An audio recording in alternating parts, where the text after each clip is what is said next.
வாக்யஜ்ஞேன கல்பதாம்.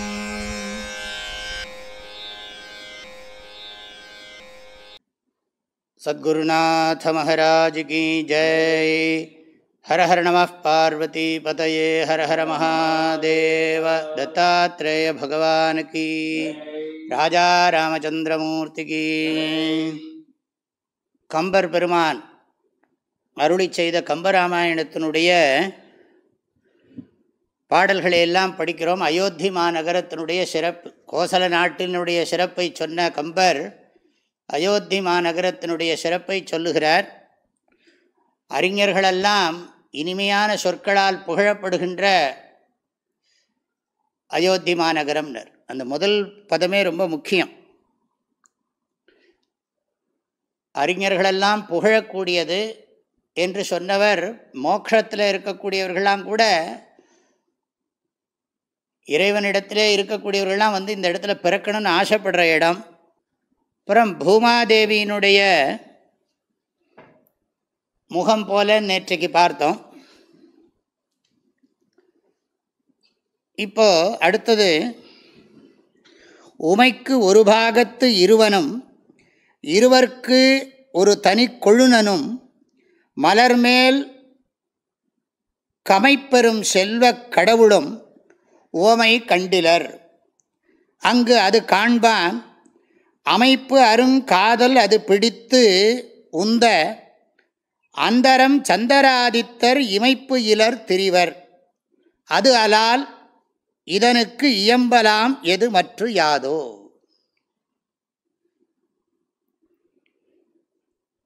உமைக்கு ஒரு பாகத்து இருவனும், உமாதேவிக்கு தன்னுடைய உடம்பில் ஒரு பகுதியை கொடுத்த ஒப்பற்ற சிவபெருமானும், இருவருக்கு ஒரு தனி கொழுனனும், ஸ்ரீதேவி பூதேவி ரெண்டு பேருக்கும் கணவனான திருமாலும் கொழுனனும், மலர்மேல் கமைப்பெறும் செல்வக் கடவுளும்,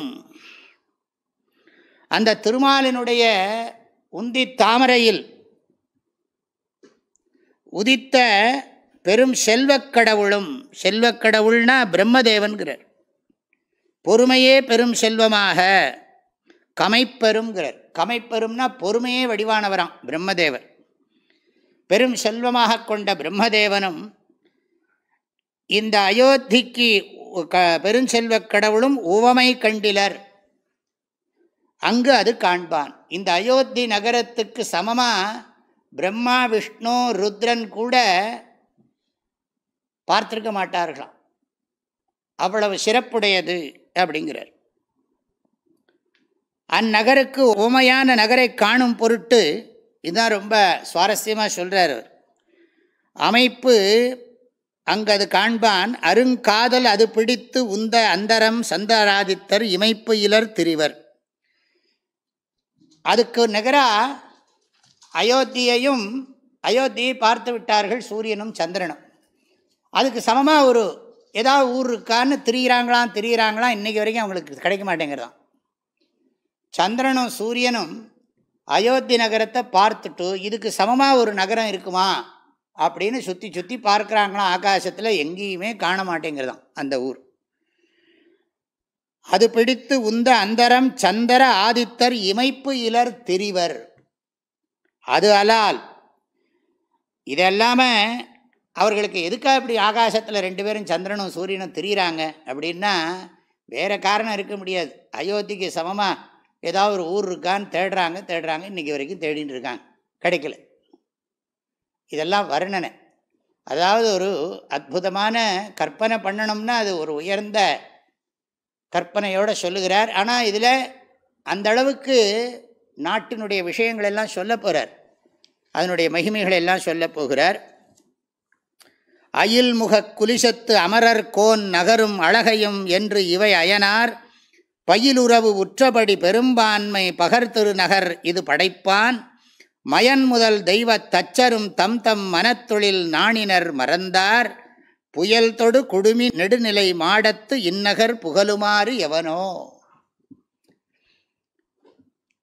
அதாவது பெரும் சிறப்போடு எவராலும் புகழப்படுகின்ற இந்த அயோத்தி நகரை படைப்பதற்காக பிரம்மதேவன் கூர்மையான வஜ்ராயுதம் ஏந்திய தேவர்களின் அரசன், இந்திரனுடைய நகரமான அமராவதி, குபேரனுடைய நகரமான அழகாபுரி, இந்த 2 நகரங்களையும் முதலில் படைத்து பயிற்சி பெற்றான். அதாவது இந்த அயோத்தியை படைக்கிறதுக்காக வேண்டி அமராவதியையும் அழகாபுரியையும் படைத்து பயிற்சி பெற்றாங்களாம். ட்ரைனிங், ரிகர்சல் பார்த்துக்கிட்டாங்களாம். அமராவதி அப்படிங்கிறது தேவன் இருக்கிற, இந்திரன் இருக்கிற இடம் சொர்க்கலோகத்தில். அழகாபுரிங்கிறது குபேரன் இருக்கிற இடம். ரொம்ப அழகான பட்டணம், பெரிய பணக்காரன் இல்லையா இவன். தேவர்களுக்கெல்லாம் தலைவன், அவன் செல்வத்தினுடைய தலைவன். குபேரன் சிவபெருமானுடைய மிகப்பெரிய நண்பன். அப்பேற்பட்ட குபேரன் இவங்கள்லாம் அவங்களுடைய ஊரை எதுக்காக பண்ணினாங்களான்னா, அயோத்தியை உருவாக்குறதுக்கு அது ரிகர்சல் பார்த்தாங்களாம். எப்படி அயோத்திய நகரத்தை உருவாக்கணும்னா அதுக்கு ட்ரைனிங். அப்படின்னா என்ன அர்த்தம்? அதுக்கப்புறம் இது படைக்கப்பட்டது, அதெல்லாம் பண்ணி பார்த்துட்டு இதை பண்ணினார்கள். அப்போ குவாலிட்டி நிறைய இருக்குன்னு அர்த்தம். ஆக அமராவதியை விடவ அழகாபுரியை விட அற்புதமான இடம் அப்படிங்கிறது அர்த்தம்.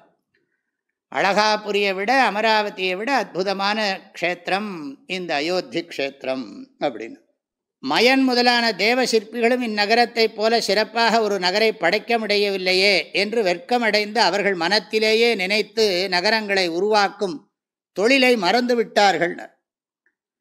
அயில்முகக் குலிசித்து அமரர்கோன் நகரும் அழகையும் இவை என்று இவை அயனார் பயிலுறவு உற்றபடி பெரும்பான்மை பகர்திரு நகர் இது படைப்பான்.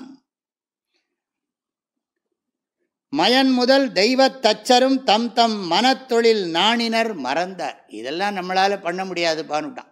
விஸ்வகர்மா மயனெல்லாம் இந்த மாதிரிலாம் நம்மளால் கட்ட முடியாது அப்படின்னு சொல்லி அவங்களே விட்டுட்டாங்களாம். புயல் தொடு குடுமி நெடுநிலை மாடத்து இந்நகர் புகழுமாறு எவனோ. இப்படி இருக்கும்போது மேகத்தை தொடுகின்ற உயர்ந்த மாடங்களை கொண்ட எத்தனையோ மாடியெல்லாம் இருக்குது. அந்த காலத்து வர்ணனைகளே பார்க்குறோம். 7 மாடி 8 மாடி எல்லாம் மாடக்கோயில்கள் இன்றைக்கும் பார்க்குறோமே. மாட மாளிகை அப்படிங்கிறோம் இல்லையா, மாடங்கள்லாம் வச்சு கட்டுறது. ஆக புயல் தொடு குடுமி நெடுநிலை மாடத்து, மேகத்தை தொடுகின்ற உயர்ந்த மாடங்களை நிறைந்த அந்த அயோத்தியை வர்ணித்து சொல்வது என்னால் எப்படி முடியும்? அதாவது மயனும் விஸ்வகர்மாவும் அவங்களுமே இதெல்லாம் யோசித்து பார்த்து நம்மளால் முடியாதுன்னு விட்டுட்டான். அமராவதி நகரத்தையும் அழகாபுரியும் படைத்த அவர்கள் அதை பண்ணி பார்த்துட்டு தான் இதை படைத்திருக்கிறார்கள். அவர்கள் மூலமாக பிரம்மன் தான் பயிற்சி பெற்றானான். அவங்களுக்கு பண்ணி கொடுத்து அது மூலம் பயிற்சி பெற்றான்கிறார். அதனால் நான் எப்படி சுவாமி பண்ண முடியும்? நான் வர்ணிக்க முடியுமா இந்த அயோத்தி நகரை? மயனாலேயே கற்பனை பண்ண முடியாத ஒரு நகரத்தை போய் நான் எப்படி வர்ணிக்கிறது அப்படிங்கிறார். புண்ணியம் புரிந்தோர் புகுவது துறக்கம் என்னும் ஈது அருமறைப்பொருளே மண்ணிடை யாவர் ராகவன் அன்றி மாதவம் அறத்தொடும் வளர்த்தார் எண்ணருங் குணத்தின் அவன் இனிது இருந்து இவ்வேழு உலகு ஆள் இடமென்றால் ஒண்ணுமோ இதனின் வேறொரு பாகம் உறைவு இடம் உண்டு என உரைத்தல். நமக்கு இருக்கிற இந்த நேரத்தில் கொஞ்சம் பார்க்குறோம் இதை. இந்த பிறவியில் புண்ணியம் செய்தவர்கள் மறுபிறவியில் அடைவது சொர்க்கம் என்று சொல்லப்படும் இந்த செய்தி அருமையான வேதங்கள் கூறும் உண்மை பொருளே ஆகும். புண்ணியம் புரிந்தோர் புகுவது துறக்கம் என்னும் ஈது அருமறைப்பொருளே அப்படி சொல்லி இருக்கிறது. மண்ணிடை யாவர் ராகவனன்றி மாதவ அறத்தோடும் வளர்த்தார். இந்த பூமியில் ராமனை தவிர யார் தர்மத்தோட சிறந்த தபஸ் பண்ணா? தர்மானுஷ்டானமும் தபஸும் பண்ணினவன்.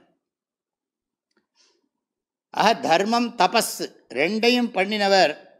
மண்ணிடை ராகவனன்றி மாதவம் அறத்தோடும் வளர்த்தார் யாவர். இந்த பூமியில் தர்மத்தையும் தபஸையும் ராமனை மாதிரி, ரகுவம்சத்தில் வந்த ராமனை மாதிரி யார் பண்ணியிருக்கிறார்கள்? எண்ணரும் குணத்தின் அவன் இனிது இருந்து நினைக்கிறது கூட முடியாது. ஏன்னா வால்மீகி ராமாயணத்தில் 16 குணங்களைத்தான் கேட்குறார் வால்மீகி. இந்த 16 குணங்கள் உடையவன் யாராவது இருக்கானா இந்த பூமியிலேன்னு? இந்த 16 குணங்களுக்கு மேலேயும் சொல்கிறார் நாரதர். அப்பேற்பட்ட ஸ்ரீராமச்சந்திரமூர்த்தி இருக்கார். அப்படின்னு சொல்லி வால்மீகி கேட்ட 16 குணங்களுக்கும் மேலே சொல்கிறார் நாரதர். இத்தனை பெரிய குணவான் இங்கே பிறக்க போகிறான் அப்படின்னு சொல்லுகிறார். எண்ணரும் குணத்தின் அவன் இனிது இருந்து இவ்வேள் உலகு ஆள் இடம் என்றால், நினைப்பதற்கும் அரிய நற்குணங்களின் நாயகனான ராமன் இனிமையாக வீற்றிருந்து இந்த 7 உலகங்களையும் ஆள்கின்ற நகரம் இந்த அயோத்தி. அங்கே உட்கார்ந்துட்டு 7 லோகத்தையும் பூராதி 7 லோகங்களையும் ஆழ்ந்தான் ஸ்ரீராமச்சந்திரன் என்றால், ஒண்ணுமோ இதனின் வேறொரு பாகம், இதை காட்டிலும் சிறந்த எல்லா போகங்களுக்கும் இருப்பிடமான வேறொரு உலகம் உள்ளது என்று சொல்ல முடியுமா? அயோத்திக்கு சமமாகவோ அயோத்திக்கு மேலேயோ ஒரு லோகமும் கிடையாது. ஒப்புயர்வற்ற மாநகரம் அயோத்தி. அப்படி ஒரு நகரத்தை அமைச்சு அதில் சக்கரவர்த்தியாக இருந்தவன், சக்கரவர்த்தி திருமகன் அப்படின்னு ராமனுக்கு பேர். தசரத அப்படி தான் தமிழில் எல்லாம் சொல்லுவார்கள், சக்கரவர்த்தி திருமகன் அப்படின்னு அவருக்கு பேர். இதில் நகரத்தை சொல்லிட்டு இன்னும் 2 பாடல் இருக்குது. அப்புறம் மதில் செவரை பற்றி வர்ணிக்கிறார். அதில் 3, 4, 5, 6. அப்புறம் அகழி, அந்த அகழியை வர்ணிக்கிறார். அந்த அகழியை வர்ணிக்கிற போது மனசே அதையும் ஒப்பிட்டுலாம் நிறைய சொல்கிறார். அப்புறம் அகழியை சூழ்ந்து இருக்கக்கூடிய சோலை அந்த நாட்டினுடையது.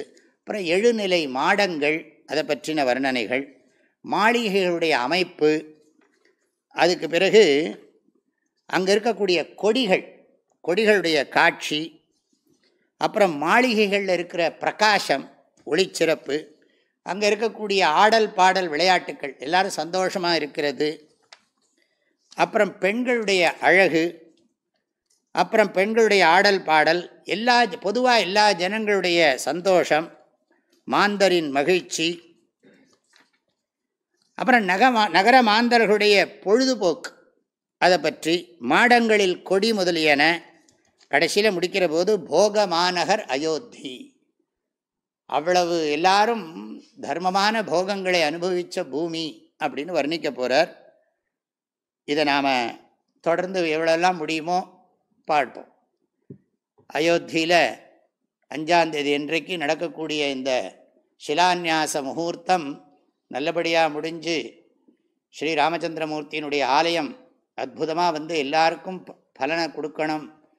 இந்த தேசத்தில் ராமராஜ்யம் மறுபடியும் வரணும், ராட்சச ராஜ்யங்கள்லாம் போகணும் அப்படின்னு சொல்லி எப்போவுமே எங்கேயும் தர்மமும் ஒழுங்கும் தன்னைத்தானும் ஏமாற்றிக்காமல் பிறரையும் ஏமாற்றாமல் வாழ்க்கையை திருவள்ளுவர் சொன்ன மாதிரி வையத்துள் வாழ்வாங்கு வாழ்கிறது. திருவள்ளுவர் சொல்லியிருக்கார் நாடுன்னா எப்படி இருக்கணும்னு 10 குறள் சொல்லியிருக்கார். அது அஸ்வமேத யாகத்துக்கு சமானமாக பார்க்குறோம். அஸ்வமேத யாக மந்திரங்களில் என்னெல்லாம் சொல்லியிருக்கோ அது அப்படியே இருக்குது அந்த திருக்குறளில். திருவள்ளுவர் நாடுன்னு சொல்லியிருக்கிற அதிகாரத்தில் அதுவும் இதெல்லாம் நம்ம ஒப்பிட்டு ஒரு நாடுன்னா எப்படி இருக்கணும், மக்கள் எப்படி இருக்கணும், அரசாட்சி எப்படி இருக்கணும், வாழ்க்கை எப்படி ஒழுங்காக போகணும் அப்படிங்கிறதெல்லாம் அழகாக சொல்லப்பட்டிருக்கு. அதை நாம் அவ்வப்பொழுது சிந்திப்பதற்கு குருவருளும் திருவருளும் துணை புரியட்டும். ராஜா ராமச்சந்திரமூர்த்தி ஆனந்தமாக இருந்து அவர் அனைவருடைய அந்த நாட்டில் இருக்கக்கூடிய அனைத்து மந்திரிகளுடைய உள்ளத்திலும், இந்த நாட்டை ஆளக்கூடிய மகா மந்திரிகள், அதுக்கு பிறகு அதிகாரிகள் எல்லாருடைய உள்ளத்திலும் இருந்து ராமனுடைய அந்த குணங்களெல்லாம் எல்லாருக்கும் பரவி வருங்கால தலைமுறைக்கு நன்மை ஏற்படணும்னு பிரார்த்தனை செய்து கொண்டே இருப்போம். பிரார்த்தனை வீண் போகாது, பிரார்த்தனைகள் நன்றாகவே பலிக்கும் என்ற நம்பிக்கையோடு இருப்போமாக. ராஜா ராமச்சந்திரமூர்த்தி கீ ஜெய்.